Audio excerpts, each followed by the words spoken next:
Okay, everybody. Hey, welcome to Note Night in America. Honored to have you guys here. Hopefully you had a rockin' weekend.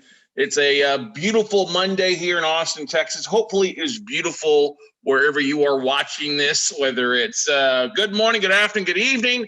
We're honored to have you guys here, whether you're here domestically or internationally. I know we've got people from all across the globe that tune in to watch these webinars, or they're catching it early in the sunrise or late in the day on the West Coast or the East Coast, or even the other coast to hop across the pond. But anyway, really jacked up for this call tonight. Been doing a lot of work to get this information, to bring this information to you. And I was honored to speak recently at another event. They asked me to come on, talk a little about some of the future opportunities in the market here in the next 12 to 24 months. And that's kind of what spawned this, is I came across some articles that I kind of melded together to kind of come up with our own top 40 market list. But before we dive into that, guys, once again, thank you so much for joining. We host these Note Night in America calls just about every Monday night, excluding travel, vacation, and holidays. But, you know, you can always catch us here. We always do record these, so you can always go to weclosenotes.tv. That's our YouTube channel, weclosenotes.tv, to catch all the previous Note Night in Americas and all the current ones. And you can always register by going to notenightinamerica.com as well for you guys. So hopefully you all are doing well. Hey, good to see you, Ashton. What's up, buddy? Anyway, but for those of you guys that are joining us for the first time, if you don't know who I am, I'm known across the country as the Note Guy. I've been an active real estate investor for 2002. I've been buying distressed debt since 2008. Yes, I've been doing it for over a year, not the longest, but that would be like 2 lifetimes for most note investors who have less than a 10-year experience. I've been buying solely focused on pretty much non-performing notes direct from banks and hedge funds. And I'm really excited about this topic tonight because I think there's a lot of opportunity out there. I've purchased over $1 billion in UPB and distressed mortgages on both residential and commercial. And I'm currently investing in roughly about 30 different states across the United States. And our markets are always constantly changing. I mean, I call Austin, Texas home, but I'm not buying much stuff here. I'm also the host of the Note Closer Show podcast. If you're on Clubhouse, check out the NCS Note Investing Club as well. If you've got an iPhone, I'm the host of that. We are actually live streaming this to that on Clubhouse as well, just the audio side of things. So if you're on there, hey, give us a shout and connect with me. I've helped thousands of investors buy non-performing notes, and that's the thing I'm the most proud of, is really helping a lot of people capitalize not only on the distressed market of 13 years ago, but those looking to capitalize on the market right now. And I will tell you right now, ladies and gentlemen, there's plenty of opportunity if you know where to look, but you've got to do your research. You can't just be relying on, I'm going to go and buy from the same sources, or I'm just going to go buy from the same websites, or I'm going to buy in the same states because I have everything down. And I get it. In the same states can be very valuable to you, okay? I love I like, David, I've always loved non-performing notes. I think you're a little confused. Now, I do buy performing notes, but I love non-performing notes. I love working the non-performing side and getting people back on track with home ownership and keeping them in their house. That's the biggest thing, is creating win-win-win scenarios for the bank, scenario for the borrowers, and a scenario for ourselves and our investors out there. So, ladies and gentlemen, we've got a lot to cover tonight. I am in Austin, Texas. That has been home since really 2001, since I graduated college just south of here. Traveled across the country and the world. And what I love about the note business is you can do this from anywhere, whatever your location is, with a cell phone, a computer, and internet. So let's talk about it. Before we dive in, I just want to make a big announcement. This Wednesday from basically 9 to 5, it's going to be an all-day event, not a half-day event. We're going to spend the day, if you want to join in and hear me call banks for basically the day, spending the full day calling asset managers at banks. And we're going to be featuring the most recent Texas foreclosure list off of Harris County, something that we covered 2 weeks ago, the beginning here. We'll be covering that as we're calling banks for their non-performing notes to get lists sent to us, and you'll be able to listen. If you go to callingbanks.com, you can register, you can RSVP your spot there. It's $99 for the full day. You'll get the replay. We will record it the entire time. So something for you to take advantage of if you're really looking to capitalize something. You can hear from me, be a fly on the wall as I'm calling banks this coming Wednesday. So callingbanks.com will get you there, $99 plus replays there for you. You can see, peek over my shoulder, and be ready to rock and roll. But anyway, have an idea where the opportunities, you always kind of have to look back at history. What happened back 13 years ago? What is that going to happen? What happened now? If things would be different. Well, I think we can all agree there's been good and bad on both things. Like some of the good is people have learned how to pivot. They've gotten more creative in their marketing. They've gotten creative in doing business virtually versus having to go in the office. Bad, well, we know what the bad is. People getting sick, people losing their jobs, businesses closing down. So at the peak, what I did is I took a comparison of where the peak numbers were back, 10, 12 years ago, and compared them to where they're at currently now. Now, the peak numbers in unemployment back 13 years ago, or basically this is for COVID, sorry, the last year, not the last 13 years, sorry. At the beginning, at the worst part here, basically April, May, unemployment across the country was at 14.8%. Now it's calmed down to roughly right at 6%. Those are the most recent features out nationwide from the Bureau of Labor Statistics, okay? Now, we looked at a peak, we peaked at 8.22% in defaults. Basically, 1 in every 12 borrowers was in default, not 30 days behind. That number's a whole lot more, but basically at least 90 days behind, peaked at 8, just under 8.25. That's April. And right now we're at 4.18%, which is still high, over double what it was prior to COVID, but it's come down almost a half. We had over 2.4 million people were 90 days plus late. Currently, we're at 2.1, which that number hasn't changed. Okay, 2.1 million people are still at least 90 plus days late. All right, forbearance agreements at the peak are at 9% of all the mortgages originated. We're at forbearance rate of 4.9%, so not quite half of where we were at the peak here in the last 12 months. Now, do you think about what's going to happen? Because everybody keeps talking about looking for this foreclosure tsunami. Where is the wave going to hit? Oh, I'm going to go get my real estate license and become an REO agent, or I'm going to call the banks. I'm getting prepared for that REO. I'm going to tell you right now, there are things that are going to delay that, if not make it impossible for you to find REOs. Obviously, we've seen executive orders push out evictions and foreclosures to the middle of this year. In a lot of places out there, some states have more dramatic foreclosure and evictions. Some are starting over and starting to start foreclosures right now. Some have just done a clean slate. It just varies across the board. We also know that different states have different foreclosure timeframes, whether it's a judicial foreclosure like New York or New Jersey, that could take you 24 plus months, to a non-judicial foreclosure like Texas or Georgia, they can see things in 30 days or less. We also know things that are affecting the foreclosure wave is what type of mortgage you have. If you've got a government-backed loan, a FHA, a VA, Freddie Mac, Jenny Mac, those things are being kicked down the road as far as forbearance and foreclosure stoppages. Whereas if you've got a second home, an investment home, a non-owner occupied, you're trying to rent out and aren't getting people in it, you're responsible for those, okay?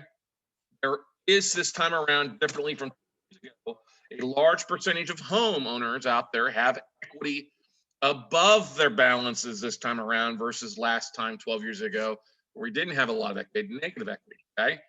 We also have to look at migratory patterns, not of birds, but of people across the country. Like, I'll give you an example. Here in Austin, we're getting a lot of people moving to Austin from California. So that's affecting inventory and avoiding a lot of foreclosures, because people are selling their houses for 25, 50, 100 grand over listing, sight unseen, because there's such a lack of demand. You need to look at what's affecting that stuff and realize, okay, if it's in a hot market like Austin compared to like San Antonio or other places, you're going to have a peak or a valley foreclosure. And then looking at the individual employers on a city by city basis, as far as industries or employers, especially major employers like colleges who aren't bringing people, still don't have students coming back, or industries have been laid off like tourism, hospitality, the cruise industry. All those have been affected by COVID-19 in a lot of ways. You need to know what's going on in a particular city.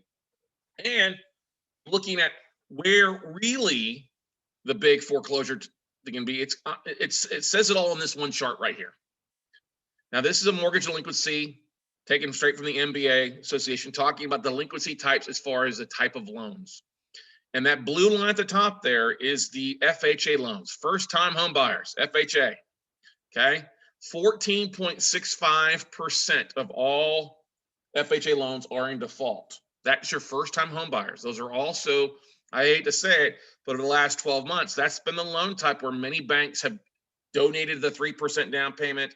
They've paid towards 10 grand and beyond towards closing costs. People have been getting into their houses with subpar credit scores, and not having to put a lot of skin in the game. That's why there's a big default rate. Now, obviously, purple is VA loans are next. You have all the other loans are somewhere around 6.73 roughly, and then conventional loans are 5.09. Now, why are those numbers a little bit higher than the 4.19? Because these are kind of a blended base of everything. You have everything being thrown into 4.19, but here's what you see the most on a lot of banks and institutional lenders providing that type of debt. There is a default of those things.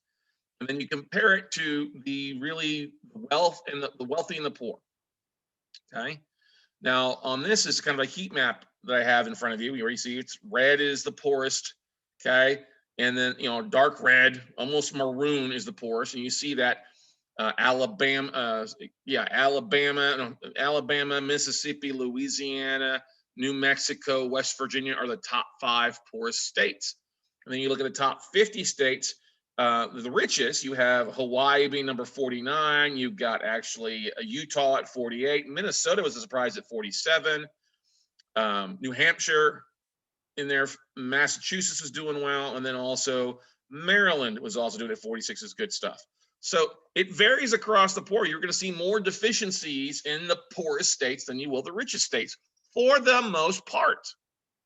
Okay? For the most part out there. Now, every city is going to have defaults for the most part, excluding really your top few markets, the top hottest markets out there, I'm going to say. But what I'm trying to get, there's going to be opportunity if you know where to look and you're doing your homework. And tonight is a little bit about doing some of that homework. And it's not really say, hey, I'm here to try to convince you to buy in one city, particularly. No, you still need to do your own due diligence. Some of these states or cities I talk about, I would never buy in. But there are opportunity if you're local, opportunity if you have some systems, and we'll talk a little bit about that as we go through.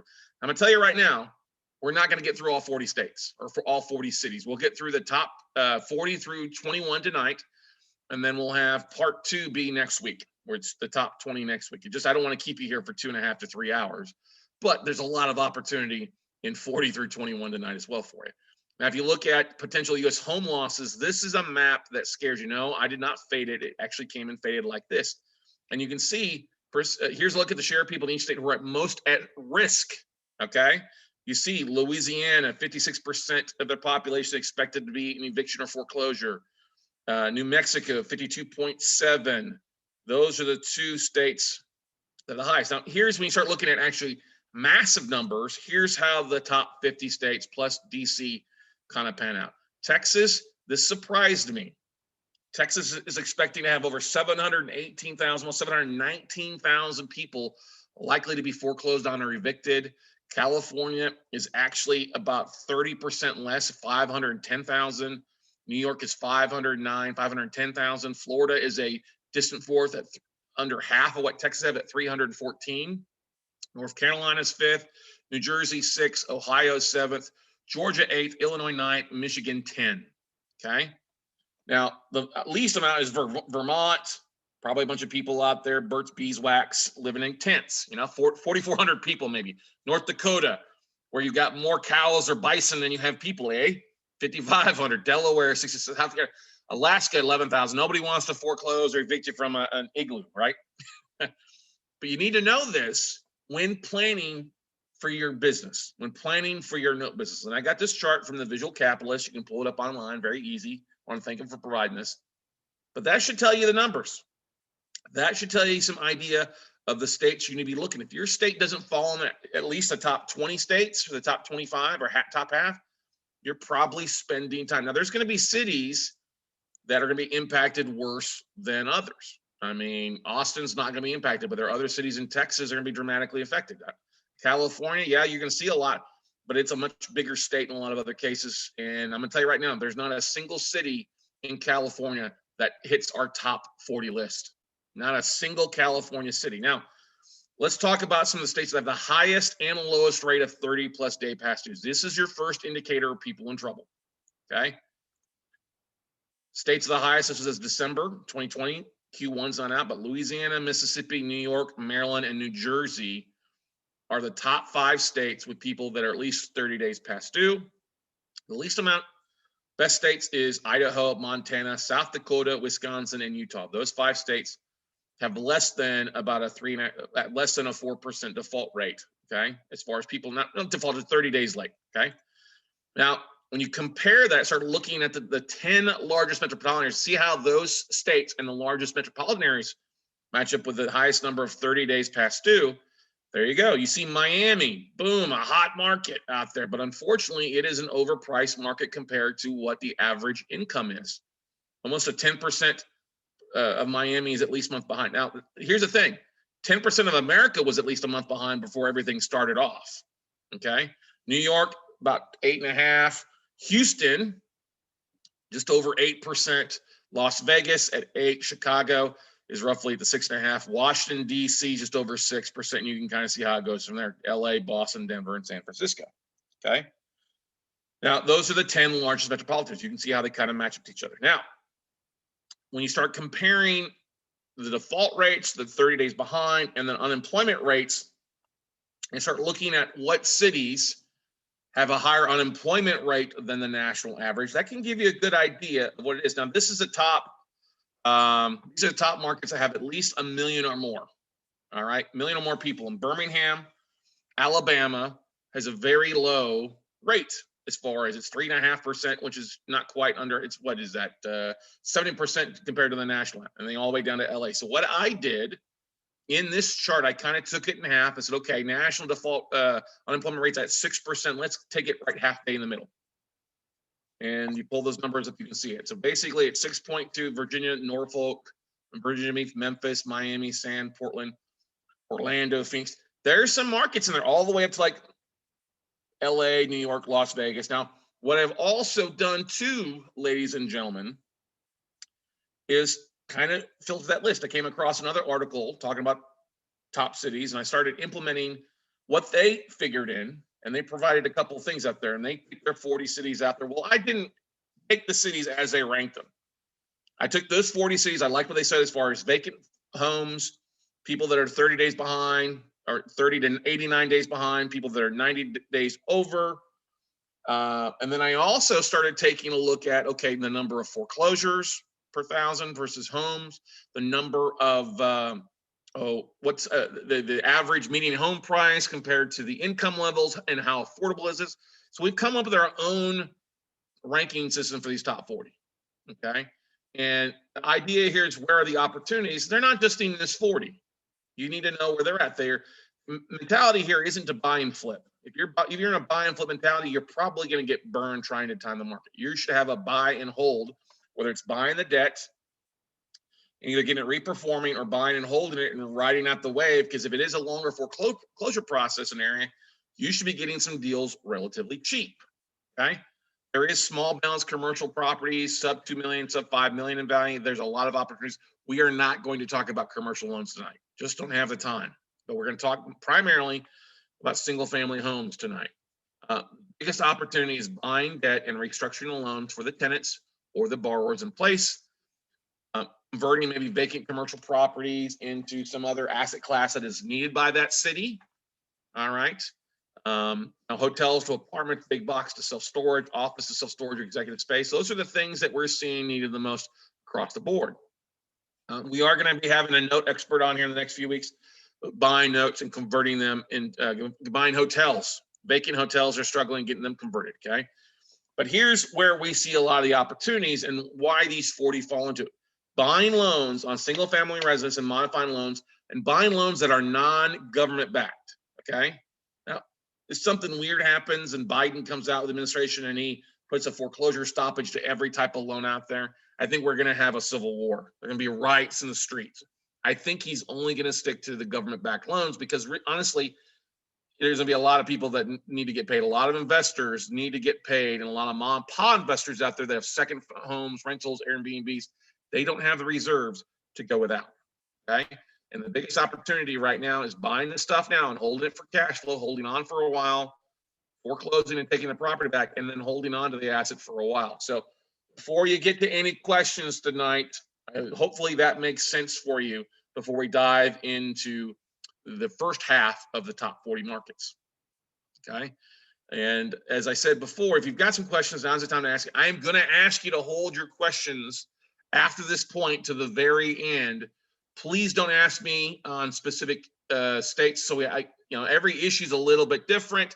We've done a lot of research, and I'll share with you my madness to what we looked at. But let's keep the questions for the very end for you. I promise I'll be here as long as you need to be to answer any questions you have about specific these 20 markets we're going to cover tonight, and we'll go from there. Okay. So top 40 markets for distressed notes, and this is based on our opinion, our ranking system, and what we did. Oh, before I do that, I do have to give a big shout out. I get so many people that are like, well, Scott, how do I invest out of state? How do I find people out of state to help me with BPOs, O&Es, vendors, property preservation? And you need to talk with Dickie Baldwin at baldwinadvisorygroup.com. I have to give a big shout out to him for sponsoring this episode of No Night in America. Check him out, Baldwin Advisory Group, your one-stop shop for your vendor list for the most part. He's done a great job. We're so proud to support Dickie and what he does. He does a lot with our clients. We use him and highly recommend his services. And he's just got an amazing amount of vendors that support him as well. So baldwinadvisorygroup.com. If you're worried about investing in another city, talk to Dickie. He can help you. One bag for all your real estate needs. Okay. So let's talk about how do we rank these cities. Well, we took individual rankings 1 to 40 on the percentage of homes that were 30 to 89 days late. That was individually. Also another ranking of how they ranked for borrowers that were 90 plus days late. We looked at how many homes were vacant in a particular city. That's an important thing to keep in mind. If there's hardly any vacancy, that's a good thing. If there's a lot of vacancy and they're already getting hit hard, that can be a very bad thing, okay? We also looked at foreclosure rates prior to executive orders. Now, a lot of cities have 0 foreclosures now. So we went back and looked at, okay, what was the foreclosure? What was the last rate of foreclosures we could see back in January, February of this year? And do we think it's going to get better, or do you think it's going to get worse? Well, whenever they get around to it, we know it's going to get worse in some sort of fashion. Okay. But to give you a bit of an idea how many they have per capita. We also looked at existing unemployment ranks, how each city ranked compared to the national average. We also looked at home affordability these days. It's so important. And how do we calculate that with each city have a different average incomes versus average median home price? We took the median income and divided that by the median home price. Okay, an average divided by an average. And when you see a low percentage, okay, a low percentage, that means it's an unaffordable city. All right. A high percentage means the income coming in could pay off the house in 3 years or 2 years. If it's like a 10 years one, there which was one was like a 9% overpriced, that means it's really unaffordable. You kind of outpacing your median income. And there's a few markets in there that are like that. Okay. So we ranked that. We took 1 through 40 across them, ranked them individually on each of these 6, 7 categories. And then we took an average. Okay. We took an average across the different categories, and that helped us come up with a number 1 through number 40. All right.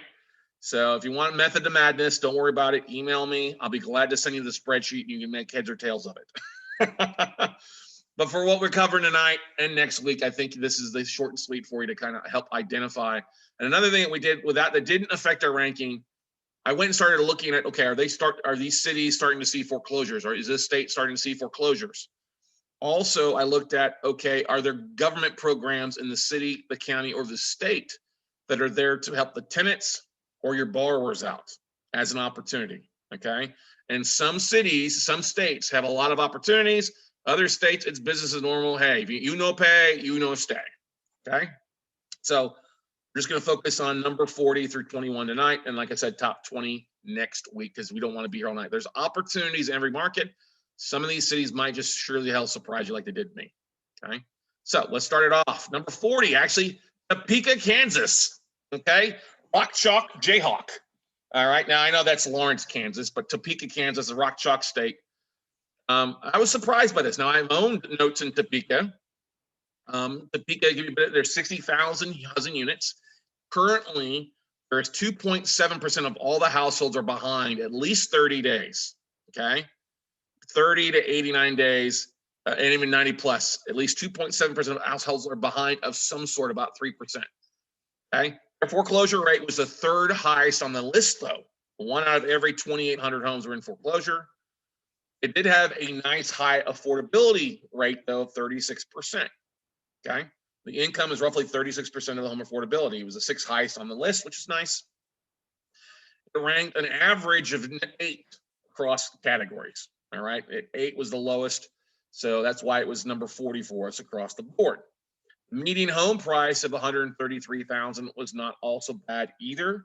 Now, Kansas, give you a bit of example, it does take you about 4 to 5 months to foreclose. It is a judicial foreclosure in the Kansas state. It's okay. I like it. It's a faster foreclosure state in the judicial side of things. You also butt up next to Missouri. Missouri is a much faster state, but Topeka is a little bit longer foreclosure process. And that's why I think you're going to see more opportunities there, because things are dragging out a little bit there for you. Now, there's currently, the state of Kansas has $200 million allocated for rental assistance programs if you're for homeowners and tenants there in place. And so there's some opportunity. If you buy a non-performing note, work with your borrower. I won't say it's like a hardest hit fund, but work with your borrowers, work with your tenants if you're buying a non-owner occupied asset. Have them go out and apply for it. Have them go through this to get rocking and rolling. And I thought Topeka, hey, I've bought there before. It's not a bad city. It's not your biggest city in Kansas, but it's a state capital and some opportunity there for you. Okay. Now, number 39, which I only hear this city most of the time when I think of a movie, Cedar Rapids, Iowa. But I've been surprised. I've actually started to see some more notes, non-performing notes, trickle out through the different things in Iowa. Okay. This made me sit up and take notice. Now, Cedar Rapids, I've been through there once or twice on the way to Minnesota as a young kid. Nothing any relatively new, but there are 62,000 housing units. It's about the same size. 2.7% of households are behind of some sort, anywhere from 30 to 90 days or more behind. Okay. 1 out of every 2,700 homes are in foreclosure, though, prior to this. It's the second highest. It's been impacted pretty bad. Okay. It does have a nice affordability ratio. 37% was the fourth highest on the list as far as affordability, which is interesting compared to some of the bigger markets around it, which I think it make it desirable. You see a lot of people moving to more affordable places, and Cedar Rapids is not bad. It did rank an average of 12 across categories, all the different categories we have. The home price is a little bit higher than Topeka at 157. 3% of homes are vacant in Cedar Rapids right now. Now, 3% might not seem like a lot, but that screams rentals. It screams university students. It screams out-of-state landlords or out-of-state owners that may be struggling. They can't put people in there. So some opportunity there, okay? It's a judicial foreclosure state in Iowa. It takes about 6 months to foreclose. Now, here's the thing. In March of 2021, just a few days ago, actually, a couple weeks ago, sorry, they created the Iowa Homeowner Foreclosure Prevention Program. And this is to incentivize, it's a program for lenders and with your homeowners that they will provide up to 4 months of payment assistance plus 2 months for arrears. So technically, you could get 2 months of back payments plus 4 months going forward, 6 months on the homeowner foreclosure prevention center. So I like this in Iowa, and Cedar Rapids being one of the bigger cities up that neck of the woods. I thought this was an opportunity for you in Iowa. So if you keep something in Cedar Rapids, I wouldn't be throwing it away. Or in Iowa, I would be looking at it, and that's why this made the list. Okay.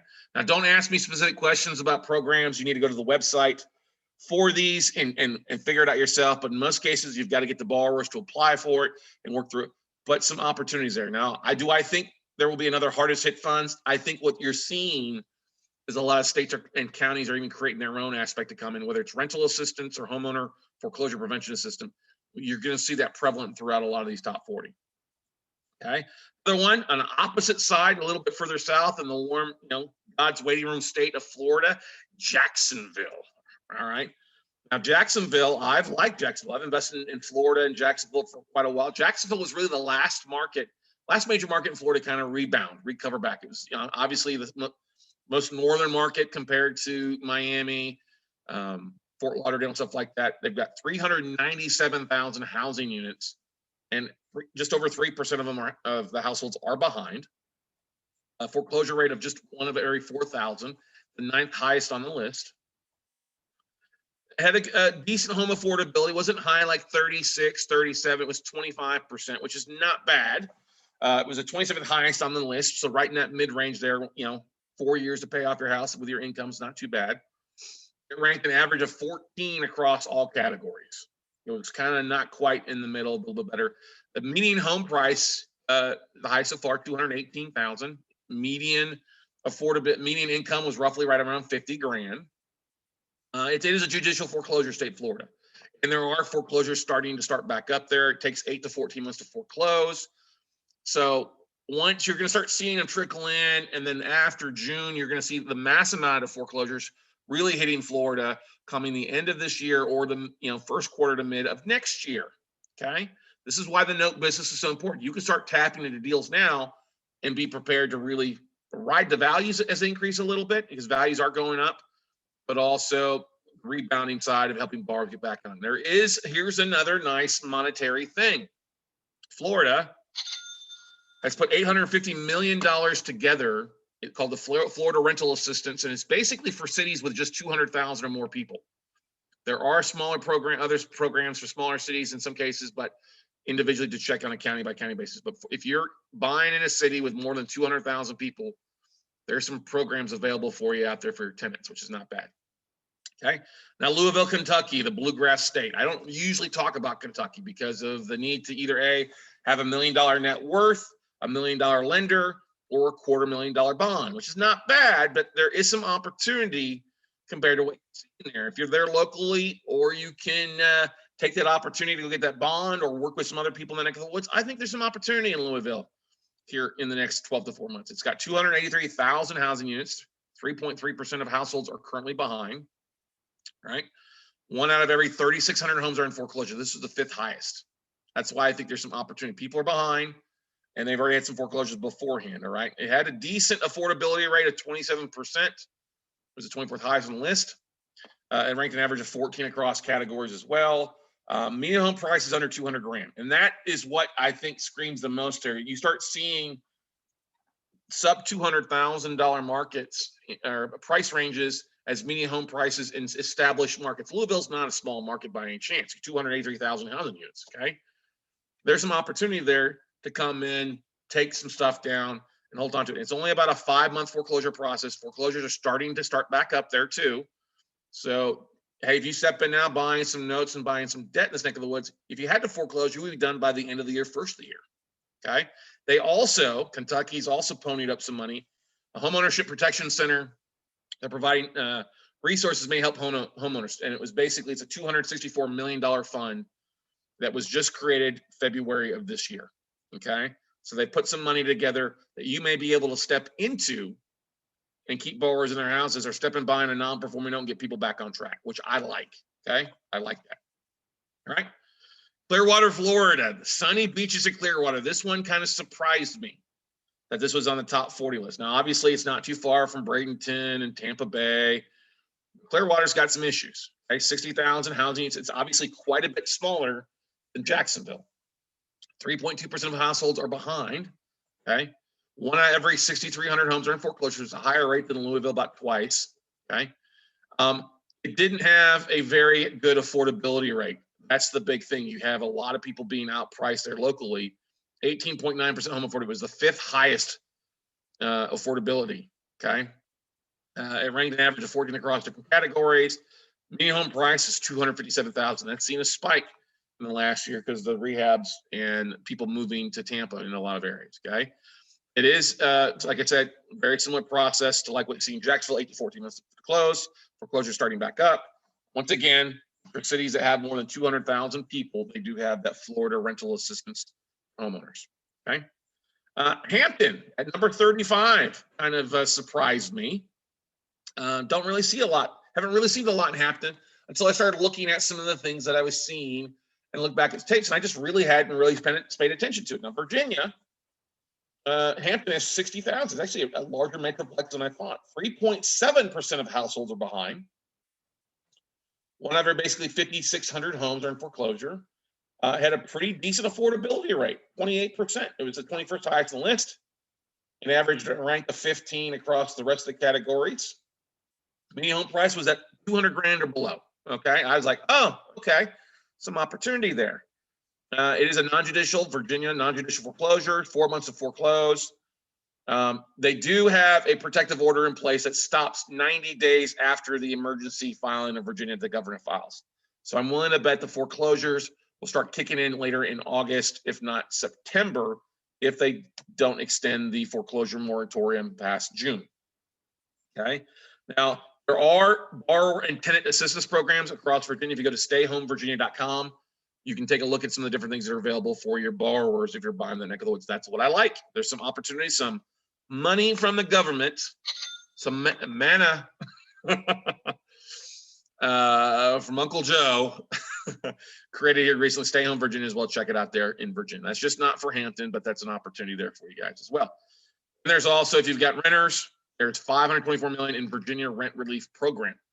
Now, the reason I didn't bring this up a little bit earlier, but if you're dealing with renters, you're buying notes where the tenants haven't been paying and the borrowers are getting foreclosed, and you've got a tenant in place, that may be a way for you to take the property over and then assist the tenants to stay in place and convert it from a non-performing note, I know, to a rental. You know me, don't like rentals, but if it's giving you free money and you have somebody that's living in the property, it might be an easy way to convert them and get that higher payment by keeping somebody in the house and going from there. So some opportunities there for you. Okay. Tulsa, Oklahoma is number 34. All right. And I wonder if Mr. Bridenstine is on tonight. He might like this. Wayne is on here. No, Wayne is not on here. Surprise, surprise. All right. Tulsa, Oklahoma. 188 housing units, 108,000, 3.8% of households are behind. It's a pretty good sized city. One out of every 3,900 homes are in foreclosure at the peak. It's got a 33% home affordability. I was really surprised at that. The average income is worth about a third of the average median home price, which was ninth highest in the list as far as that ratio. It averaged a 16 across the rest of the categories. The median home price is 144,000. Okay, so if you can stand living in Oklahoma, hey, pretty nice home price in a pretty good large city. Just giving my friends in Oklahoma a little crap. It is a non-judicial state, 4 months to foreclose, relatively fast. You know, not as fast as Texas, but still relatively fast for non-judicial states. They're starting to foreclosures up. There are some programs available at the Oklahoma Department of Commerce. It wasn't really clear. You just have to go check out and see what's available for your for tenants or for borrowers to avoid foreclosure stuff. So next one is, it didn't really surprise me, number 33, Winston-Salem, North Carolina. And I spoke in Winston-Salem a little while ago, actually, along with Raleigh-Durham as well. The Tar Heel State, North Carolina, has been a very popular state for over a decade. Okay. And I've liked Winston-Salem, bought there for years. It's 109,000 housing units, so it's a little bit smaller than some of the other ones. But almost 4% of the households are behind, 3.9%. One out of every 8,600 homes were in foreclosure prior to this. Okay.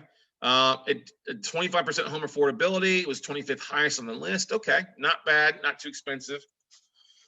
It averaged or ranked to 16.7 across the rest of the categories. The median home price is right at 172,000, so it's less than other areas of North Carolina, like Charlotte or Coastline. But it's a very affordable, nice city to be looking in. It takes about 3 to 4 months to foreclose. It's a non-judicial foreclosure. They're starting the foreclosures back up. The state does offer eviction avoidance programs right now. Nothing about mortgage relief, though. Foreclosure relief. Just eviction avoidance programs on a state level. So that could be one state. You get in, you foreclose, you take the property back. If you can't get them on a forbearance or loan modification, it's a little bit more of a demand to do something if the state's not offering beyond June. All right. Let's move on to this one. Really surprised me. Hartford, Connecticut. Hartford, Connecticut, number 32. And the thing with Hartford, it's only 47,000 housing units. Okay, but 3.9% of those are behind. Okay, so it's a little bit smaller community compared to some of the others we talked about. One out of every basically 8,700 homes were in foreclosure. Not the highest, not the lowest by any means. Okay. It had a 29% home affordability, 19th highest on the list. It averaged a ranking of 17 across the rest of the categories. The home price 125. That's the thing that stood out the most to me as opportunity. Okay, 125,000 median home price on that. All right, and if it's a 30%, it's roughly 40, 42, 43,000 median income level. But that home price is what really stuck out as affordability. Okay.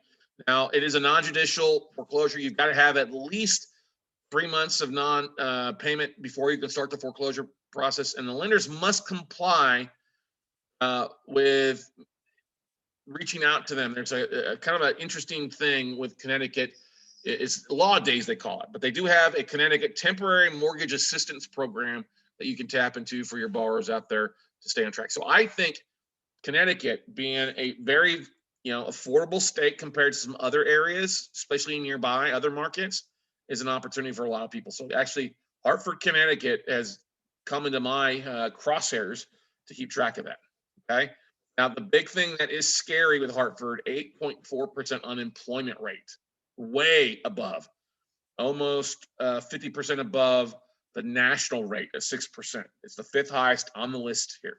So there, I think you're going to see more opportunity here in unaffordability or affordable homes going to foreclosure and having opportunities there. So keep an eye out for Hartford, Connecticut. Okay. Next one is one that really surprised me. Birmingham has been booming for a while. And at number 31, I was surprised it made our list with this. But Birmingham is a metroplex, 113,000 housing units. You would never think of some of the cities I were compared it to. It's a good size unit, 4.4% of households behind them. Okay, that stood out. Every 4,000, roughly 4,100 homes in foreclosure. 19.5% home affordability. It was a high. So this is not it had a low affordability because the values have been going up quite a bit in Birmingham. Okay. Most of them you want to be at 25, 30% where you get a $60,000 salary and it's 180 grand. This one, it's one of the lower affordabilities compared to it recently. And this is in the last 2-3 years. We've got some friends that have been investing a lot in Birmingham because it's been booming. Okay.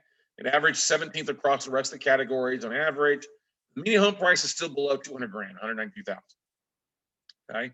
Birmingham is a shining star in Alabama for the most part. Now, sorry, it should be 2 to 3 months to foreclose, not to 2 to 33. 2 to 3 months to foreclose, non-judicial. You do have a redemption period that could drag out a little bit for non-performing notes, 6 to 12 months. There is no protection currently right now going on, but they have a nice rental assistance program that they've put in place there that you can get past and present rental, past and present months plus 3 months going forward. So you could get a total of 6-7 months of rental payment if your tenant or aka borrower can qualify for emergency rental assistance program. Might be something neat to consider if you're buying contract for deeds in and around Alabama. That comes in handy. But Birmingham is in our top 40 list here for you. I've liked Birmingham for a while. Some of you guys should be going cha-ching, cha-ching, because it's still pretty affordable. It's a booming market though. Okay. Next one is just up I-35 from here, about an hour, about 80 minutes, hour maybe, depending on how fast I drive. Killeen, Texas. Now, where the hell is Killeen, Texas? This is near Fort Hood. Okay, Fort Hood being the large Army base here in Central Texas. Killeen has often been, and along with Temple, a very feast or famine market. Okay, it's just outside that hour time frame. You start getting Austin investors that are looking at Killeen in some cases. Now, it's got 64,000 housing units. 3.7% of the households are behind. Okay. 1 out of every 10,000 homes are in foreclosure. That was one of the highest, actually one of the lowest foreclosure rates across the entire board. But it does have an affordability rate of 28.6%. It ranked an average of 18 across the rest of the categories. Median home price, 174,000. Now, part of that has ballooned a little bit in the last couple of years because of Austin and the growth here taking place. A lot of people are going there. It's an hour away from the airport. It's all highway miles for the most part. They do have a 4.3% vacancy factor. Now, part of that is due to military people being stationed there, then being shipped and moved to other places. So the vacancy factor is kind of high. Okay, but with being Texas, it is a fast foreclosure timeframe unless you're dealing with active military. There's no protection in place here. It does have a higher unemployment rate. That's why I believe you're going to see an increase in foreclosure numbers. 7.4% unemployment rate, higher than the national average, higher than the Texas average. Okay. But Texas has put together a $1 billion fund called the Texas Rent Relief Fund if you've got tenants who can't pay You're buying investment properties out there. And I just don't think a lot of people are aware of these relief funds that are available all across the country, not just here in Texas, because this is the first time I've heard about it, researching this stuff. Now I've heard about Houston had a small one, a 15 million that got gobbled up in like the first 30 minutes of people calling in for it. But 1 billion, 1B, is something to keep in mind when you start considering back to that infographic that I showed earlier about the number of people facing foreclosures and evictions of over 700,000 across the Lone Star State. Okay. Another number 29, one of George Strait's favorites, Amarillo by morning, up from San Antonio. Everything that I've got is just what I've got on. Might be the way for a lot of borrowers out there, okay? That picture is taken from Cadillac Ranch, which is just outside the outskirts of Amarillo. And Amarillo, yes, if that's in Espanol, it is yellow, Texas, for our Spanish speaking. But anyway, it's a surprising bigger city than I expected. 86,000 housing units, 4.2% of the households are behind, okay? 1 out of every 4,300 homes are in foreclosure before COVID kicked in. It has a pretty good size home affordability rate, 34.7 was the 7th highest for affordability, which is good, okay? It ranked an average of 18 across the rest of the categories. Median home price, $174,000.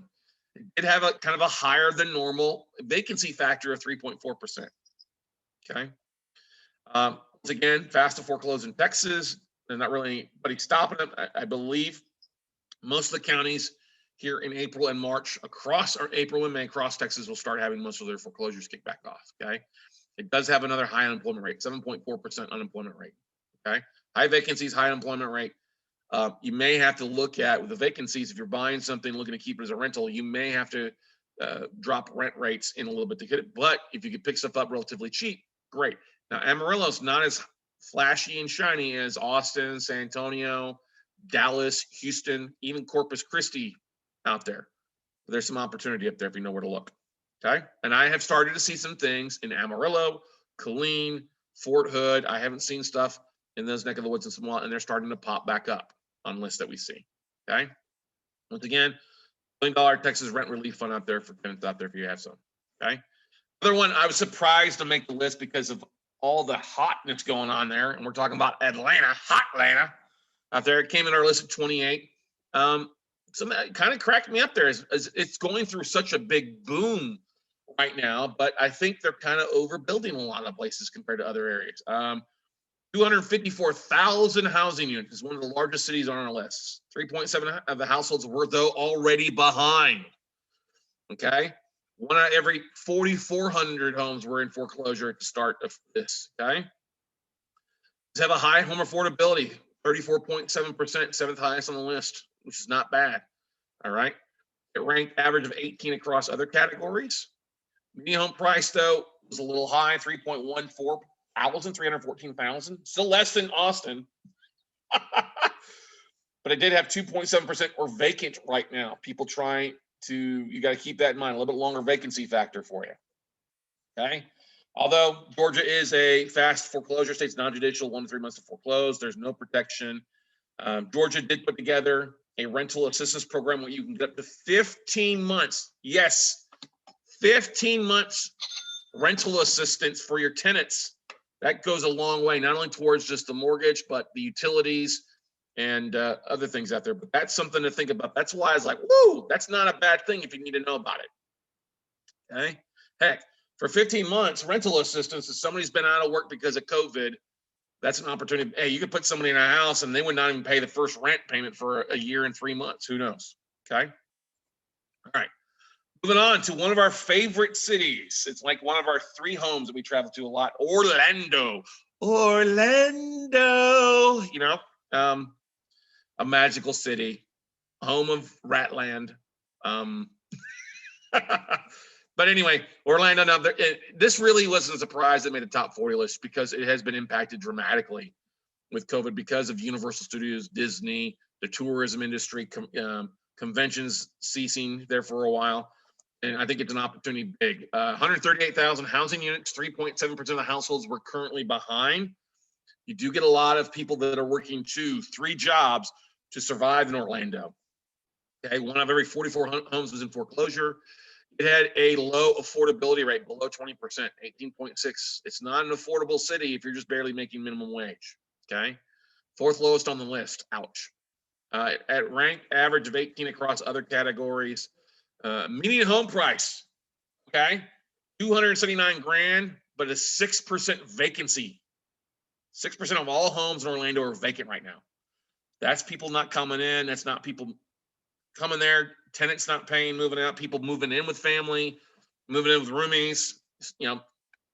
2-bedroom, 2-bath is, you got people in bunk beds.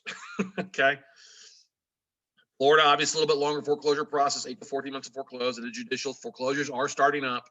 And this is an opportunity for you guys to step in. There is that big $850 million Florida rental assistance. And Orlando counts as a city with more than 200,000. And an opportunity for you to step in, buy some non-performing note from borrowers on investment properties out of state that aren't there. I think out of state landlords can be a great target for mortgages that you could buy on those. It does have a high 6.5% unemployment rate. That's above the national average by a half a point. There's not as extreme as some of the others, but that area is still going to drag on for a while. And I think it's going to be an opportunity for you guys to step in there. So Florida is making a comeback in our top 3-4 states out there for the most part, including Orlando. Right.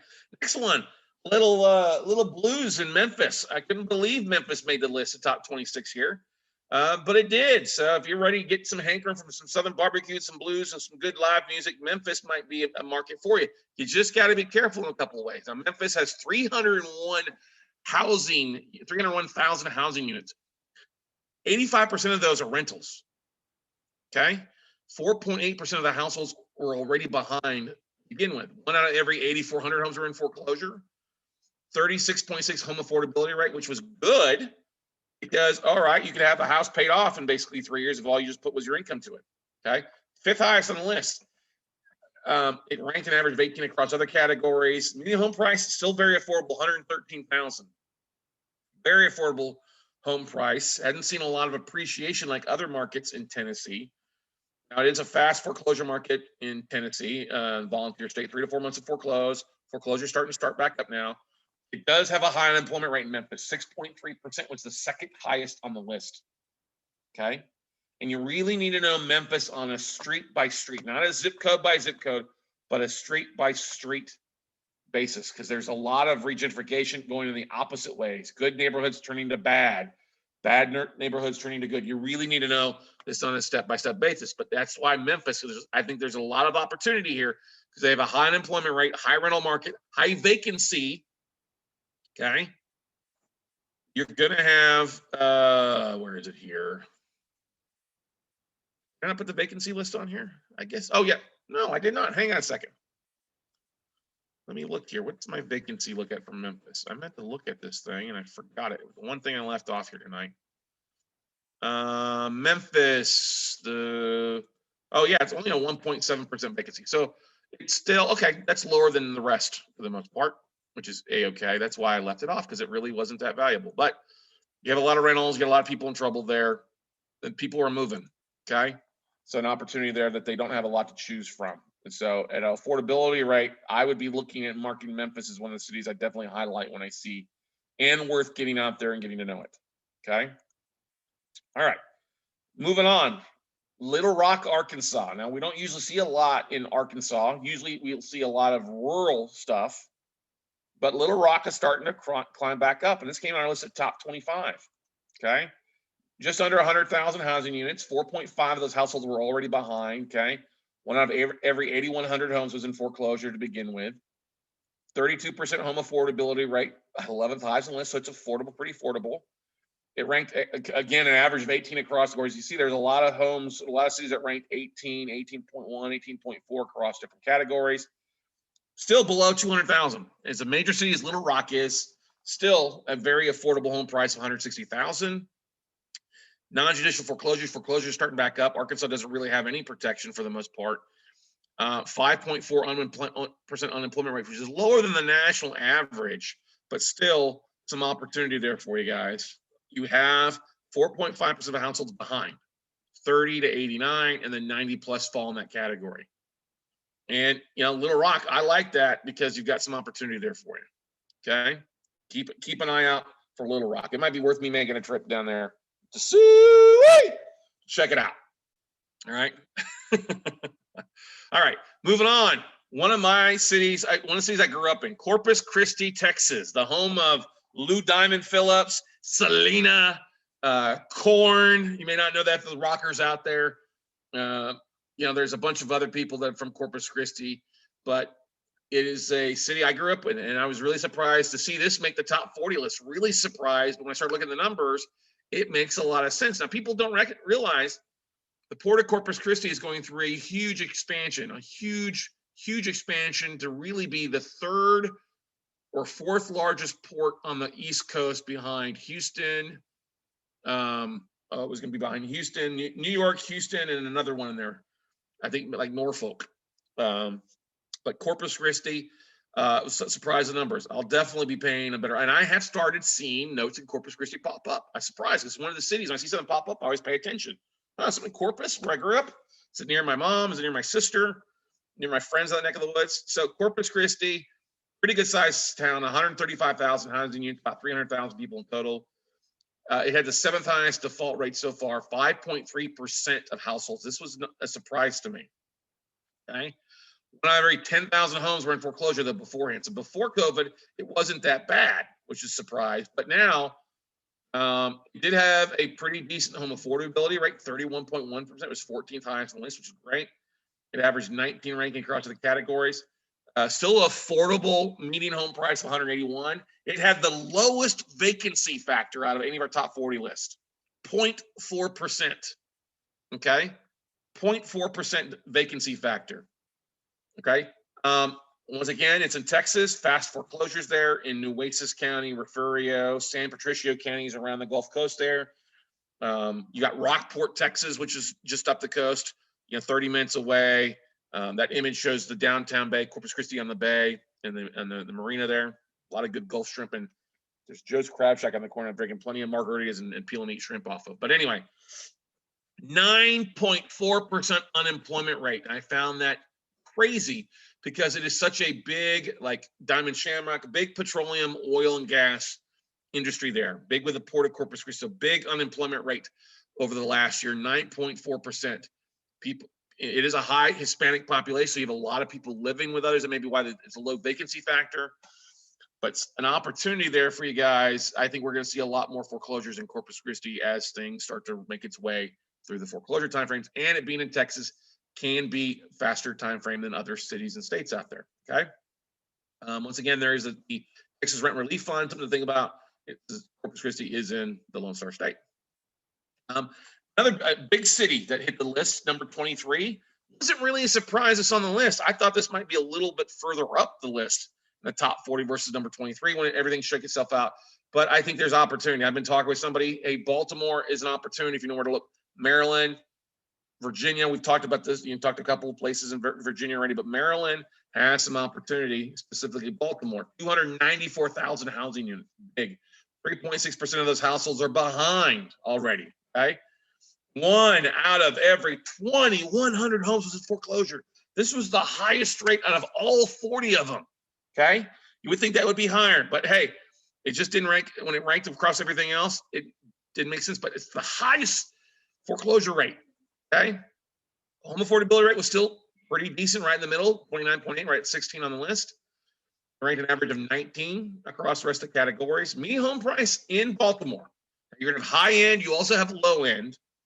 169,000, 3.2% of those are vacancies. That was the 8th highest number. So you do have vacant properties, vacant affordable properties. Okay. The judicial foreclosure state 3 to 4 months to foreclose. Now you can, here's the big kicker, big important thing in Baltimore and Maryland as a whole. Foreclosures can start up again April 1st if no forbearance requested. Now, if you're a lender and the borrower requests a forbearance, you have to give them one. You also have to prove that you offered them a forbearance agreement and they declined it. That's a big thing. You got to survive. So you're going to have to be paying like certified letters, certify that you're offering them a forbearance agreement in a timely fashion. But that's a big thing. Starting April 1st, you can start foreclosing again. 5.8 unemployment rate, right at median price. Median average is the national average out there. So 5.8%. There are federal and county, both rental and mortgage assistance programs available. So I like that. There's a lot of money out there to help keep people in their houses. You can buy the debt cheap enough and make it work for you. And it's still a median price of $169. That's not bad. If you can pick something up, if somebody hasn't paid in a year and pick it up at 50, 60 cents on the dollar, you may be able to get some of that money putting if you're working with your borrowers out there. Okay. Now, don't hate me for number 22 here. This is I make fun of New Jersey and Newark. It made the list, but I'm going to share with you why we put it in the list. I usually like don't buy anything in New York, New Jersey, and I would say that's the case for most people. But if you're there locally, when we have enough people in New York, New Jersey that are part of our network, I wanted to bring this to your attention. Now, obviously, 114,000 housing units, 3.2% of the households were behind. 1 out of every 42 homes were the foreclosure. It has a very low affordability rate, 10.3%, compared to median income to the median home price, second lowest on the list, okay? It ranked an average of 19 across the rest of the categories, median home price of $342,000. Only 1.6% are vacant across Newark. But that's an important number to keep in mind, 1.6%, and I'll share that in a second. So don't try to get too bombed.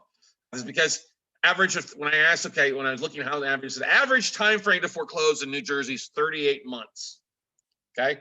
6 to 38 months. Now, that's a judicial.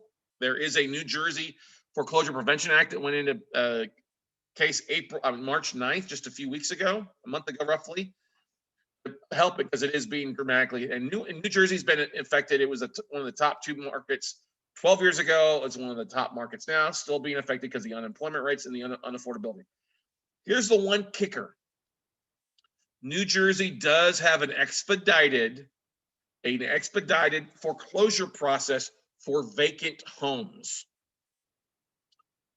So while I would not recommend buying occupied notes or occupied homes in Newark, this is the one market, if it's a vacant home, go in and you can buy it cheap enough because you can use that 38-month time frame to foreclose in your favor to get deals at a cheaper price, at a really cheaply. And I would be buying 342,000 houses. I would still try to stay that below that $200,000 mark. But if you can find vacant homes or even paying people for deed and loose cash for keys, this may be an opportunity for you. Okay. Now, opposite side, where a lot of Newark people are going down to, Viva la Miami, back to God's waiting room. Okay. This wasn't a surprise. Miami is going to be the last market we talk about tonight, number 21. All right. I love Miami. I've known Miami was going to have troubles once we started seeing all this stuff because it saw a lot of trouble back then. And people, I got somebody on a clubhouse was like, "Oh, Miami's overpaid, overpricing." Is it? If you really look at your economic numbers and the numbers going on in Miami, you'll see the opportunities. Yes, you have a lot of people paying crazy money for it, but you also have a lot of people, a lot of international money that is bought there that they've struggled and their incomes from other places stopped. They're not going to be paying mortgages. They're not going to be paying their association dues. They're not going to be paying their taxes. Okay, so in Miami itself, not Miami Beach, just Miami itself, 221,000 housing units, 3.4% of those are currently behind at least 30 days, not to 90 days. 1 out of every 5,600 homes were in foreclosure. Okay. It has the lowest affordability factor on a median income to median home price, lowest on the list. Locals that work there can't afford to stay there. All right. Your owner occupants can't afford to stay there. Just unfortunately, so it didn't lead to operating. It ranked an average of 20 across the other categories. Median home price is $279,000. Yes, you have some high-end stuff higher than that. You have some lower-end stuff, but you have a 3.9 vacancy factor as well, which is a little bit higher. Okay, it's Florida, so it could take you 8 to 14 months to foreclose. If you're going to be buying, it is a judicial foreclosure. Foreclosures start back up next month. Yay! We're excited here. Okay, I got a couple of deals we're working through. Foreclosure starting back up in May. Florida does have a rental assistance program for $200,000 or more. Talk about that. Here's the big play: buying in Miami, You're going to see condos. You're going to see single family homes. I think you can get condos pretty cheap because of the HOAs that aren't getting paid and they're dragging stuff out. But if you can find that below $200,000 price there to discount, I would gobble it up in Miami. That first time home buyer, anything in non-performing stuff, I would gobble it up. And then I would look at stuff that's been started. I would prefer, hey, has foreclosure been started? If it hasn't, and you've got to start the foreclosure process, you want to ask for a discount because it is Miami, because it is a Florida foreclosure timeframe.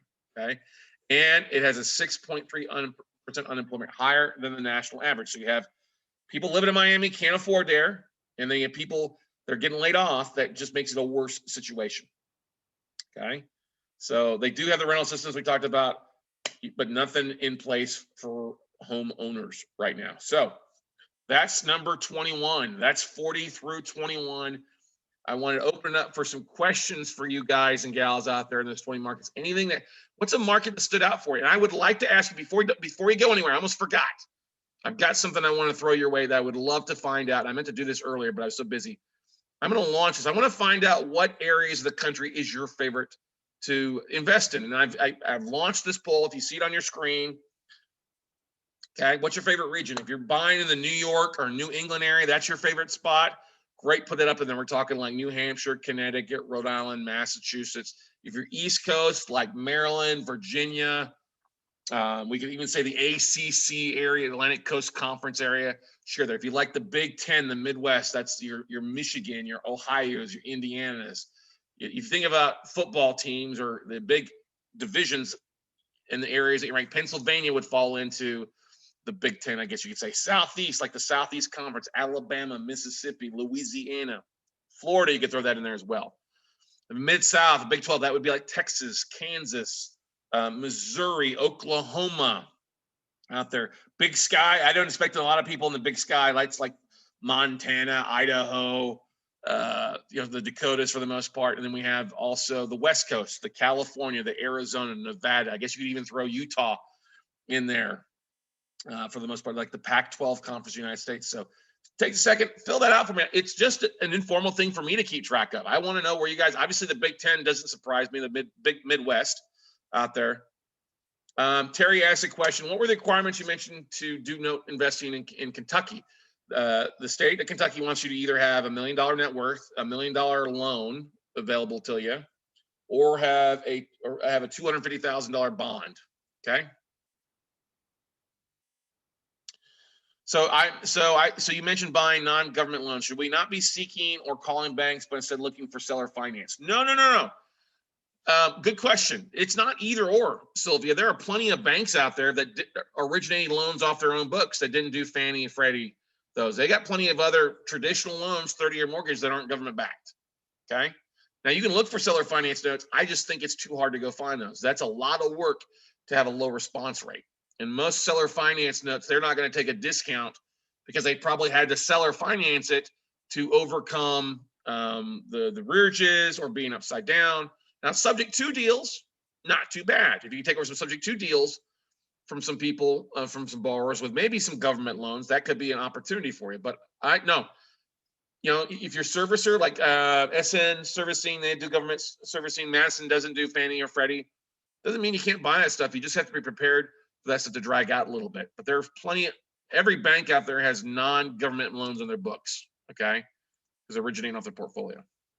Okay, hopefully that answers your question. All right, some good questions here. All right, I got some good stuff. Okay. Stephen says, would the larger single-family residential funds push for more difficulty so they can take more market share from the mom and pop operators? I don't understand the question. Push for more difficulty so they can take more market. No, I don't think they would. Now, if I kind of read, I don't think, no, they're not pushing so they take more market share. Like you're talking like the Caliber Homes or some of the bigger REITs that are coming up there. No, they're not. No, they're doing that. Okay. Ashton, good to see you, buddy. He goes, the top markets that stood out to me are Jacksonville, Clearwater, and Atlanta. There you go. Good for you, bud. Yeah, I'm in Mississippi, Hattiesburg. There you go. Go Screaming Eagles. So I wasn't surprised about Memphis or Little Rock. Now, there's one or two markets in Mississippi that make our top 20 list. Hattiesburg is not part of that, but I like Hattiesburg. Just because you have the University of Southern Miss there. Hattiesburg, not a bad city. I wouldn't be buying in a lot of other areas, smaller markets for the most part, but Hattiesburg, Mississippi, I think you'll see some stuff there. Anything around those universities where they're not going back to school or haven't been back to school, I think you're going to see defaults pop up there, some opportunity for you. Okay. Great question, though. Glad to see you, buddy. Hattiesburg, you're welcome, Sylvia. Good to see you. Great stuff. All right, so got about half of you that voted on this. Some of you guys aren't going to vote because you're like, I haven't bought anything, which is okay. So I'm going to end the polling on that. But thank you so much. So no surprise. Obviously, the Midwest, Big Ten, big chunk of you guys are looking for stuff. Michigan, Ohio. There's defaults in those areas. Total defaults in those areas. And what we're going through here tonight does not, and next week does not discount that there are defaults in those areas. If I lived in Michigan or Ohio, you're still going to see plenty of defaults in those states to keep you happy. But the reason for this is you're seeing some other markets out there you may not know, and some opportunities that may exist in other areas that may not have stood out for me in the past. Okay. Janelle says, can you see the Atlanta slide? Email me, Janelle. What I will do is I'll put the slides up on SlideShare and email out the link to you guys. So you've got all the slides for this when it's done. All right. It's not done because I do have the second half for next week. So next week I'll have that link out and we'll send you a link for you too. Sunny, Minneapolis, St. Paul does not make the list. Sunny, the reason for that is Minneapolis or even Minnesota is the 47th most wealthiest state in the United States. We don't see hardly any defaults in the Twin Cities. If you're trying just to buy in the Twin Cities, you might want to think about doing something else or look at some different markets. Okay. But to find out what's in that top 20s, you need to join me next week, guys. I'm not going to go through and share what those 20 markets are. You got to show up next week and you'll be surprised. Trust me, it will be worth your time to join me next week and join us as well. So, all right. Question here. Michelle, well, if you know, I re-record everything. So you'll be able to get the replay of this tomorrow of this episode. The second half will be available next Monday night, and we'll send out the slides to all 40 markets after next Monday's call for you. So you can go through and keep track of everything for you. All right. Once again, I want to remind you all that we do have our Calling Banks Call Blitz Wednesday, not tomorrow, but Wednesday. For as little as $99, you can join me for the full day. You can see who I'm calling. You can ask questions. You can hear the conversations and get the replay later on of me calling banks. It's something you can go back to and learn and watch and really, I won't say I won't hold your hand, but you can see what I'm saying, see who I'm calling, and see what I'm doing. Not only calling them and what I'm saying, but how I follow up with them and track them down other places as well. So join us. You can get signed up by going to callingbanks.com. It's just $99. That includes the replay. So if you can't make it, hey, join it. This will not be available for everybody to watch. You've got to sign up for it to have access to this on the callingbanks.com. Link, get signed up there tonight, and you'll have access to it and join me Wednesday. Don't have to join me for all day. I think I've got it down from 10 to 5. But join me for a part of it. You'll be surprised and see some of the opportunities that we find out there. All right. Chase, hey, you're new here. How are you financing these guys? Chase, I would highly encourage you to check out our 1-day or 3-day classes. Our Note Weekend class is kind of the Cliff Notes version. We just had one this last Saturday, and for $49, you can get the replays to that. I'm going to take the next one in May, or take one of our 3-day Note Buying for Dummies workshops where we spend a whole day talking about how to raise private capital from investors, IRAs, and really market properly to raise capital. Because we're not going to be using our own money or going to get loans from banks to buy a loan. You're going to be using capital and investors to help you fund your deals. And we do a big chunk of that during our workshops. Okay. Yes, Laura, you're good to go. If you're a WCN crew member, you've got a ticket to Wednesday already. So you don't have to worry about it. You're already part of that group because that's what you're paying. So Laura Blunk, you're good. WCN group, you'll see a link in the Basecamp group for you guys with a Zoom link to join us Wednesday. Okay. All right, everybody. Well, hey, that's going to wrap it up for tonight. I know we've gone beyond an hour, but I think it was well worth it for you guys, about an hour 15. Thank you for coming out. Thank you for asking questions. Hopefully we'll see you next Monday night. And looking forward to it. I'm excited. I'm literally, Stephanie and Val, I was working on this presentation most of the day. I've been working on it throughout the last week as well. After I spoke last Tuesday night in an event, I was like, oh, this is an opportunity. And I'm really excited about some of the markets I see out here. I think there's opportunity. And knowing where a lot of you guys are located and gals are located, there's opportunity really not too far from you. So thanks, Michelle. Good to see you. I hope everything's going well for you as well. I'm starting to see some more Hawaii assets lately. Hawaii's not on our top 40 list, but I've started seeing some stuff in Hawaii. So, and the Big Island and Oahu and some other places out there. I was surprised to see that. And every time I see that, I think of you guys. So, all right, everybody, have a great evening. Be safe. Well, hopefully we see you Wednesday, and we'll see you guys off the top, everybody. Good night.